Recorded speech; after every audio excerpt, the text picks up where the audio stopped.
Hi, everyone. Welcome to the a16z podcast. I'm Sonal. And today, Michael and I are talking to Parag Khanna, who's a global contributor on CNN. He's a senior fellow at a School of Public Policy at the National University of Singapore. And most interesting to us is he recently has a new book out called Connectography, which is about mapping the future of global civilization. But more concretely, Parag, it's about how connectivity and the supply chain, you argue, are really the driving forces more than geography, more than anything else for the world. Absolutely. Well, thank you for having me on. Well, I guess I would kick things off. I think it'd be great for, we have a tendency when we talk about these topics to be very grandiose. Like, we got to connect the world and technology can break down these barriers. And I think we'd like to take a step away from that and really dive into what's been happening. Like, what's the evolution that we're talking about? The supply chain, for example, I think one of the most interesting ideas you put forth is that this historical evolution of the supply chain. Can you talk a little bit more about that? Sure. And there's no reason not to be grandiose. I write books with neologisms and word terms like global civilization, so I'm hardly one to shy away. I aim at the 100-year perspective, but also there is lots of granularity in the argument. I think, it is true that though when you're in the valley and you're talking about connectivity, of course, your first instinct is to think about digital connectivity and the internet and your mobile phone. And all of that is true, but the internet is actually only the newest layer of global infrastructural connectivity. And the fundamental argument is there is the most powerful force of this century is connectivity. But that connectivity falls into three categories. There's transportation, energy, and communications. And that evolution that you asked about begins in the late 19th century with intercontinental and cross-border highways, and then, of course, railways built by empires such as the British. Even the Ottomans had railways that spanned across the Middle East. And, of course, the Russians did too.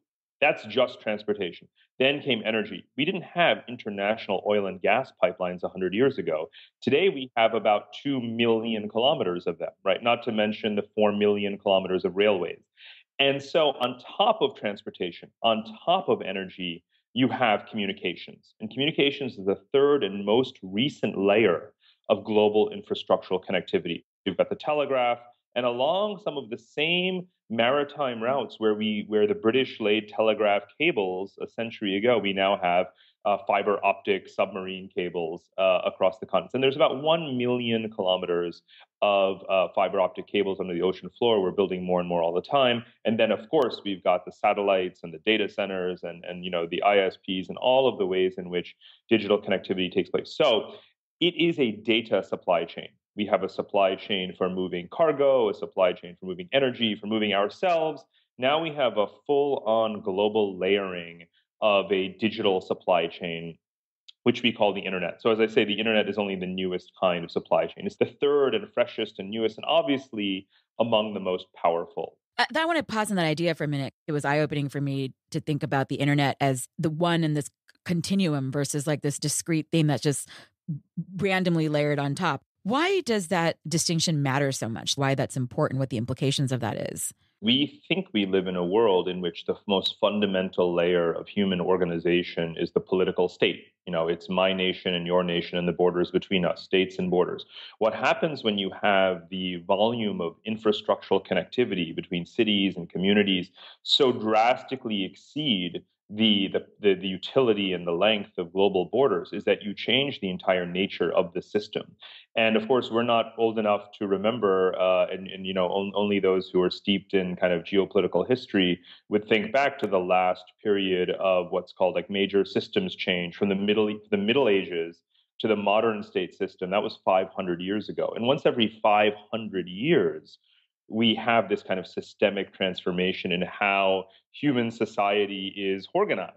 And so, we're moving from the world of nations and borders to what I call the world of flow and friction, in which infrastructure and supply chains fundamentally matter more than nations and borders, because again, there's so much more infrastructure than there is borders. So instead of thinking about things stopping at borders, we should think of the only ways in which we slow down the movement of goods, of people, of resources, of knowledge, of ideas, of technology is through various kinds of frictions. The Great Firewall of China. And the things that are flowing through these systems are technology, goods, capital, people, human capital as well. I mean, it could be all of those things, ideas.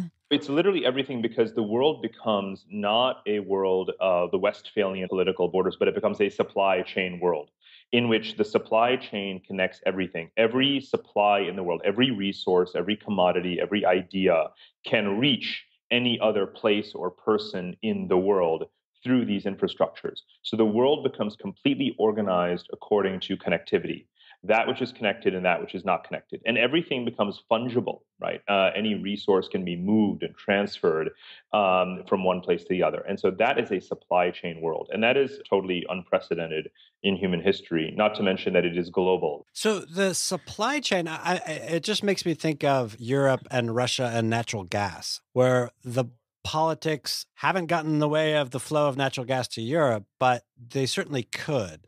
I'm just wondering, it sounds to me like you're arguing that the supply chain kind of supersedes the political, but does it? I can see situations where the gas does stop flowing. Oh, I'm so glad you brought up this example. It's a perfect one because interestingly enough, once Russia, that is one of the largest builders of gas and oil pipeline infrastructure through a company called Transneft, it's a state-owned, like a Kremlin-backed company that builds most of the pipelines that flow between or that connect Russia and Europe. So even though it's a Kremlin-run company, you would think that when Russia wants to cut off supplies to Ukraine and Europe, it would just flick a switch and do that and punish them, right? Right. Instead, Transneft wants to make money, and Transneft can't make money if it's not selling oil and gas. So it is a Kremlin-backed owned company that is actually doing the most to undermine Putin's foreign policy because it doesn't want to lose money by cutting off the flow. I have a whole map of this in the book where I point out that the more pipelines you build between Russia and Europe, and the more natural gas that Europe can import through Turkey, from North Africa, from the United States now ships and liquid natural gas to the Baltic countries. So the more resilience you have in the system, because even if Russia were to turn off one tap, it's got all these other taps that are still flowing. So here's the crazy part. This is the punchline. The target country for Russia is, of course, Ukraine. But now that Russia is building so many new pipelines to Europe that circumvent Ukraine, Europe is building what are called reverse pipelines that take the gas that goes from Russia to Germany and feeding it back through Poland to Ukraine. So even if Russia wanted to cut off Ukraine, Russian gas is still going through Ukraine through Western Europe. It's one of the kind of arcs that I try and argue is that the more connectivity you build, even if it seems redundant, even if it seems superfluous, even if you think, why do we need 17 internet junctions in Singapore, for example, this tiny island? You know what? Because the other 16 may one day get cut off. That's also just really good engineering practice. The design of any good system, the philosophy is that you want to have as many redundancies as possible so you can reroute if something breaks, if, whether it's a printer or circuit or, any mass autonomous system, you want to be able to have multiple pathways and ability to reroute on demand. It's super fascinating. You just talked about with that example. How does that play out with, like, say, technology companies and applications? So, earlier I mentioned a company that most people have never heard of, and yet it's the most powerful builder of energy infrastructure in the world, Transneft.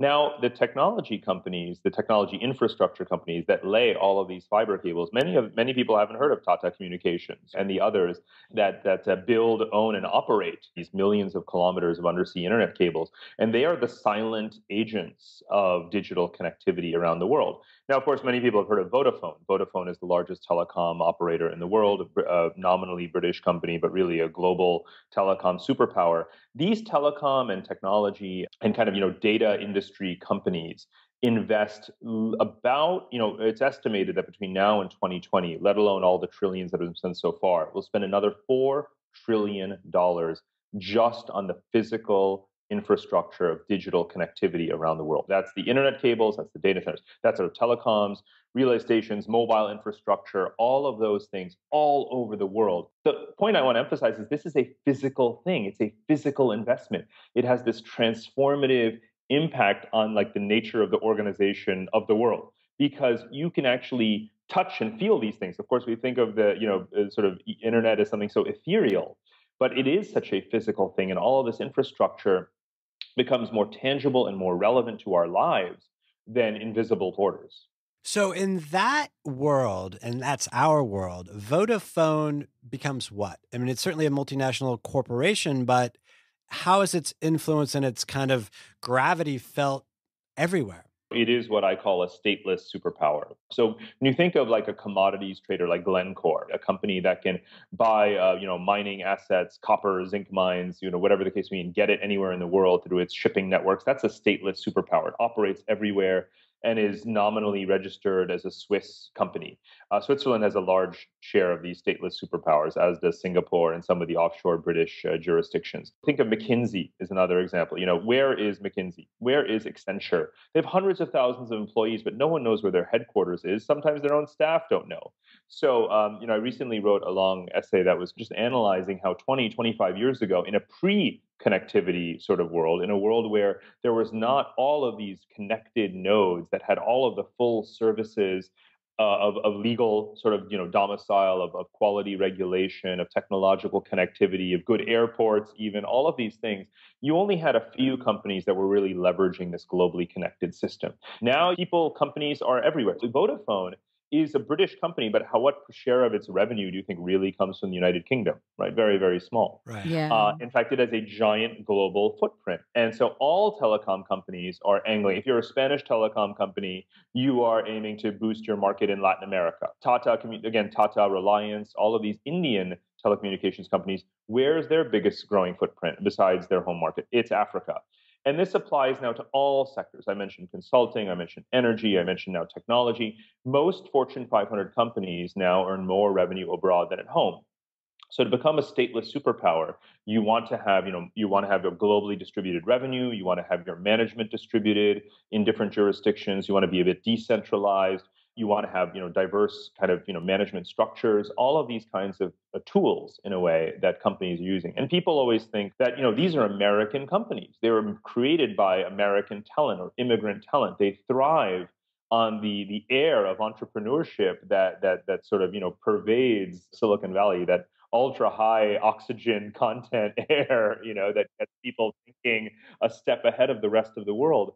But in the present, these same companies are saying, whoa, we can grow faster in India. There's great technology workers and programmers and coders in emerging markets who cost less. And of course, we can't get enough talent into the borders. For all of these reasons, a lot of large companies, Cisco, to say nothing of obviously companies that are leveraging just coding talent in the cloud, want to locate and be just about everywhere. And so they are, in a way, deterritorializing themselves. It's really interesting to watch this all play out at a macro scale, but at a very mundane kind of detail level, what happens to the individual employees in these companies? How does that affect them? And I'm thinking, about like the next set of workers, the people whose jobs are changing. Like how are things playing out for them in this world that you're painting, which is probably reality. You're describing what already is in many ways. Exactly. I know I get called a futurist sort of all the time, but I wouldn't be writing about any of this stuff if it weren't sort of, deeply grounded in everything that I observe today as I'm just traveling around the world and talking to people and seeing things. There's nothing particularly futuristic about all of this. And I think there's two answers to your question. One is on the level of the workers and workplace practices, and the other is the level of identity. Ooh, I'm interested in both. The nature of identity is actually really an interesting one. We're at the point now where there are more people surviving in the sharing economy, so as part-time workers, digital workforce, gigonomists, whatever term you want to use, freelancers as a whole. Some estimate 30 to 40 million of them. More people employed or self-employed in that way than there are manufacturing workers in America, which is less than 10% of the labor force and only about 10 or 12 million people, and obviously dwindling very fast. Let's fast forward to where Americans are self-employed and are living off of various tasks that they get through connected work, through large companies, to each other, and so forth. And that is, of course, changing the nature of how the individual relates to the economy. There's no more stable employment for generations on end. Instead, you have to be much more self-reliant, and your degree of connectivity is going to shape your prosperity, your ability to be mobile sort of digitally, so that you can continue to work in different ways over the course of your career and get by financially. So connectivity and mastering connectivity on an individual level actually matters profoundly for each and every American. That's one angle. Then there's identity. When looking at stateless superpowers, I looked at the hundreds of thousands of employees. Used to be less than the 1%, the elite global travelers who are bankers and consultants. Now it's so many people who are always moving from one place to the other. I look at, for example, the number of expatriates in the world. There used to be about 100 in the 60s, and only 100 million people living outside their country of origin. Now it's over 300 million people who are expats. And they might be permanent expats. They belong to what I call in the book the independent republic of the supply chain. Oh, that's so interesting. What is their primary identity? And as someone who's migrated a lot in my life, I'm very sympathetic to this. I've met young Russians and Brazilians and Indians and Saudis who say, my passport is such a drag. I don't have visa-free entry around the world like, someone from Norway. But thank goodness I work for Goldman Sachs or Accenture or McKinsey or Google. I get to move all around the world, and any country will take me because of my employer. And their loyalty is much more to their company than to their country. And this is a particular thing that will expand, with Generation Y and millennials, and certainly Generation Z, with my kids, because they will feel increasingly like they will go wherever the work takes them, and they will identify with, whatever their source of employment is, whoever gives them not only technological assets, but obviously skill building, all of the things that governments are getting worse and worse at doing. So I think that we're going to see more identification with the supply chain, which is a way of saying cloud communities, these virtual communities that are facilitated by who you work for and where you travel, but also obviously just on a day-to-day level, what are the Facebook groups you're in, and who are you dialoguing with online? That gives you a sense of identity too. Big shift from 500 years ago, right? Your primary identity was religion or state. And now it's anything you want it to be. And so I think, again, connectivity, total connectivity enables this. One of our partners, he's now running a startup full-time, wrote a really interesting op-ed, which I edited actually a few years ago, called Software is Reorganizing the World. And his premise was pretty much what you're talking about, but more interestingly, the connection of the two, which is what happens when online communities that are organizing are now kind of becoming more physical in certain ways. And one of the things that I was thinking about in that frame is it's great that communities and tribes, whatever we want to call them, groups, can sort of self-sort. I mean, it's even a form of Thibaut sorting in a way.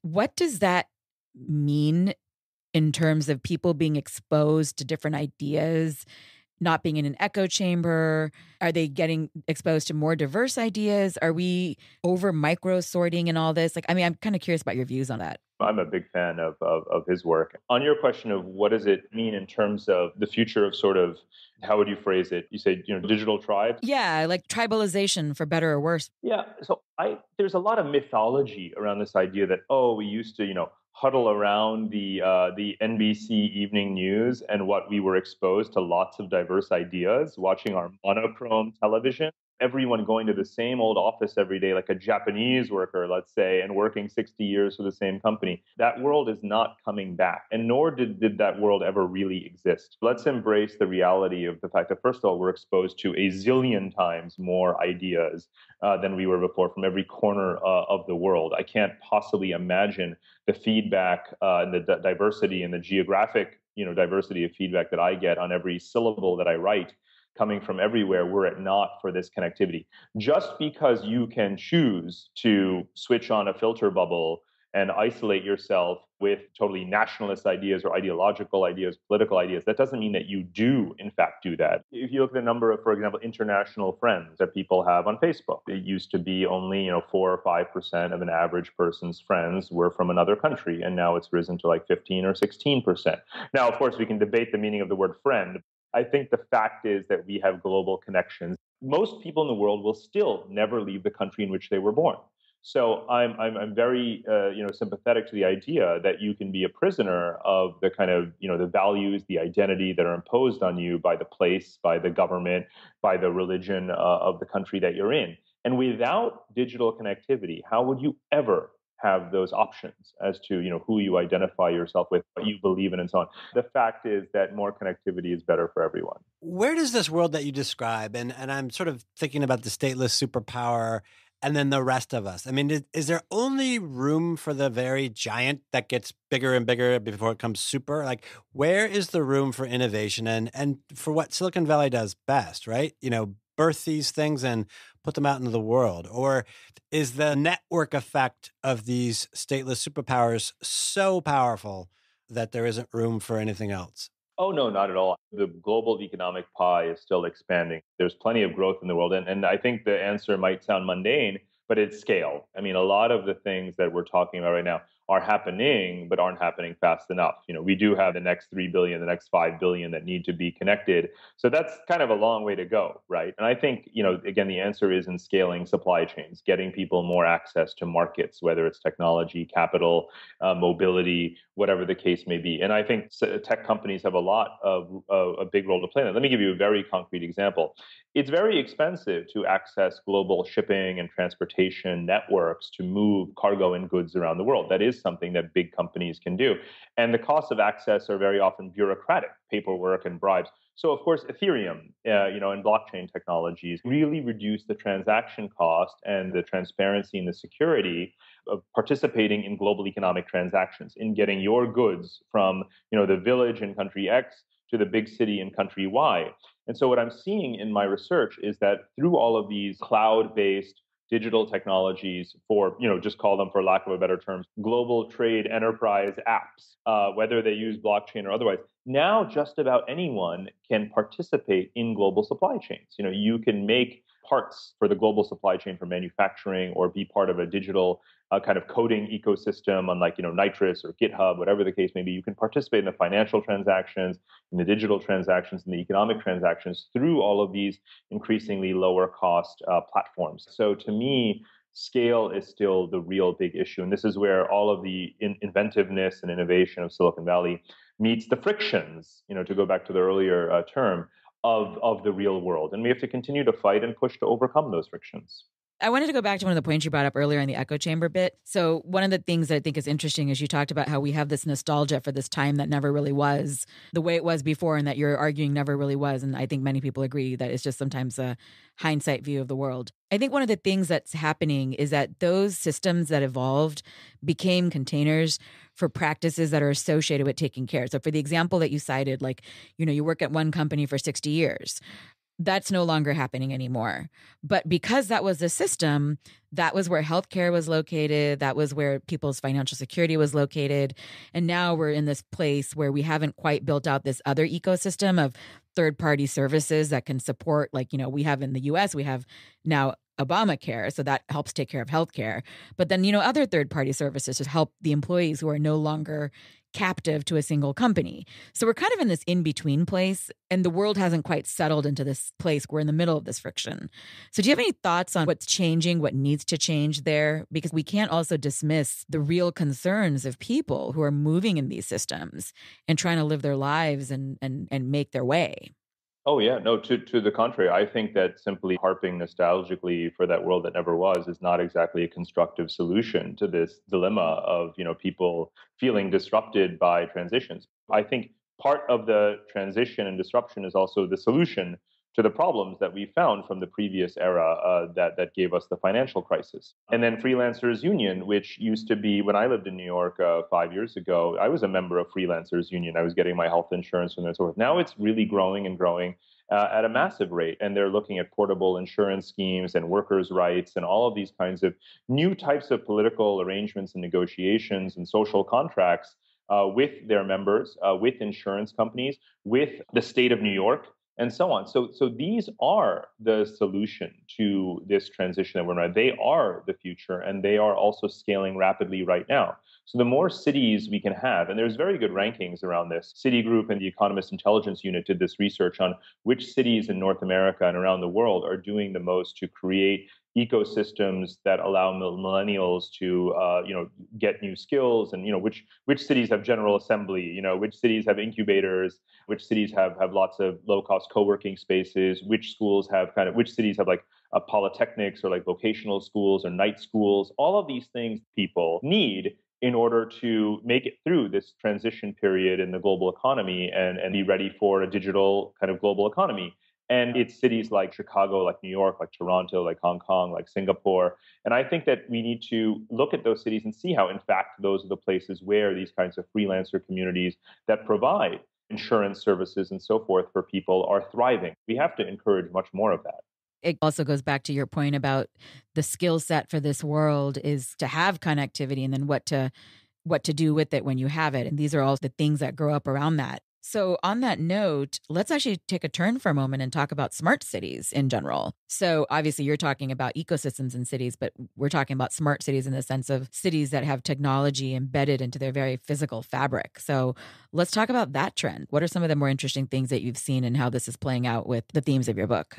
Absolutely. I have this line in the book where I say I've spent much of the last 10 years in places that don't exist because there's lots of cities that are not on the map yet. And yet they're places where governments are investing in developing new kinds of modern infrastructure, special economic zones, supply chain hubs, if you will. Instead of just cities, which are our oldest political unit of organization, we've had cities for 5,000 years.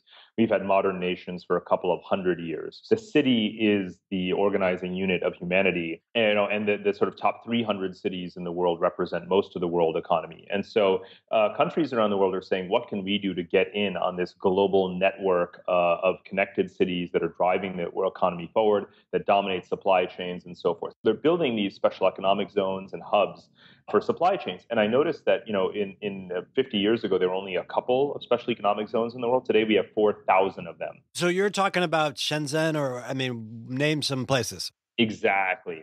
Yeah, so Shenzhen, or what started out as a Shenzhen, Dominican Republic, Mauritius phenomenon, has now become these pockets and enclaves, whether they're port cities or the Dubai International Financial Center or the Bangladesh Textile Export Processing Zone or the Malaysia Multimedia Supercar. Either it's the transformation of an existing place, or it's literally breaking ground, building entire new cities from scratch, like Songdo, new economic city in South Korea, which a lot of people look at, Masdar city in Abu Dhabi.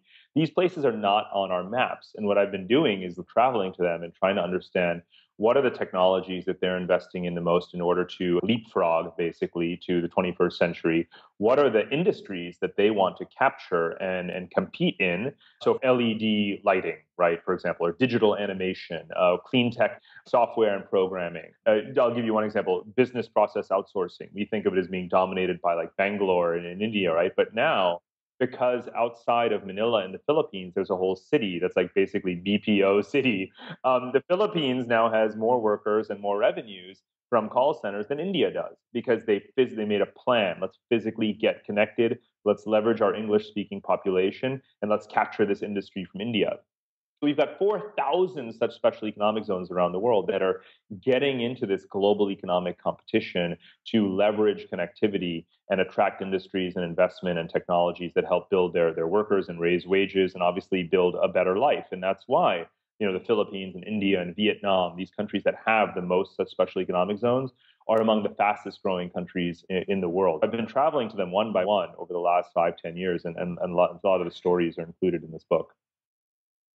It's funny because Mark Andreessen wrote a really interesting op-ed a few years ago in Politico where he argued that regions, whether it's a city, a state, whatever, can essentially relax their laws or change certain things to tweak that they can attract a certain type of investment. So, for example, Detroit could decide to focus on drones, and another region could focus on biopharma, and in doing so, become specialists in a certain thing. And more importantly, cities could compete with each other, and it's a form of regulatory arbitrage. It sounds like what you're describing is not dissimilar to that in many ways. The question I have is that the link between the existence of those special zones and the fast growth, has that really been firmly established, or what's a connection between the two really? First of all, I totally agree with Mark's argument, and that's exactly what's happening is regulatory arbitrage, with one caveat. We used to call it the race to the bottom. We used to believe that countries would relax all sorts of regulations in order to attract investment of any kind, and that was the kind of 1970s and 1980s of Asia. But in fact, I argue that it's actually a race to the top, because this is how countries ascend the value chain. This is not how they make soccer balls with their hands for the next 50 years. This is how they get jobs, they get investment, they get technology, and they gradually move up the value chain. Sometimes they move up very, very quickly. We used to think of this as a derisive kind of, sort of trend, but it's actually a very positive trend. And I'll tell you why. And this was one of the hardest areas of data gathering for me to do for this book, but it's all embodied in one map that I have in the very early part of the book about these special economic zones. And what it shows is the share of exports of each major country in the world, or even small countries, that is derived from the economic activity in those zones. So, for example, 50% of the GDP of Central American countries is derived from the manufacturing and textile exports that are produced in those zones. So if they didn't have them, if they didn't participate in that arbitrage, if they didn't set up these new regulatory areas, how would they have attracted the investment, and where would 50% of their GDP come from? It would not. And people didn't realize until this data was gathered, and I've put it prominently in the book, it's like 25% of China's GDP still comes from the exports generated in the special economic zones. So a huge contribution. We used to think of these places as islands. So this is where a lucky few people get to work and all the rest suffer and wither. But now you see the incredible spillover effect. I'll give you just one more example because it's a couple of miles from where I'm sitting, but it's the island of Batam, which is just across the Straits of Malacca from Singapore. The island of Batam is an impoverished Indonesian island that's exactly 2.7 kilometers away across the straits. And there, Singapore has set up its like shipbuilding operations in these special economic zones. So I got my mountain bike, I stuck it on a ferry, and I went across the strait and I started cycling around. And I saw these like single family homes and very nicely paved streets and, fast food restaurants. None of this would have been here were it not for global supply chains, for prominent, companies going and locating their operations there, employing thousands of workers and allowing them to build a better life. So again, what we thought of as being this sort of race to the bottom and exploitation of workers, it doesn't really look that way on the ground. It looks very much like the opposite when you're really there. That's actually really a great point to bring up, because one of the things that I had argued with Mark about, well, not argued, but when I was probing him about the idea on Twitter before I actually came here to work here, was that I didn't want it to become this model for where poorer countries would have to essentially suffer in order to get ahead. But what you're arguing is the exact opposite, which is quite refreshing and hopeful. Well, Parag, this is really interesting. I think people should read your book, Connectography, and see the immense amount of research and analysis and thinking that you've done at scales, both grand and in micro levels as well. Thank you for being on the A16Z podcast. Thanks, Parag. Thank you. Thanks so much.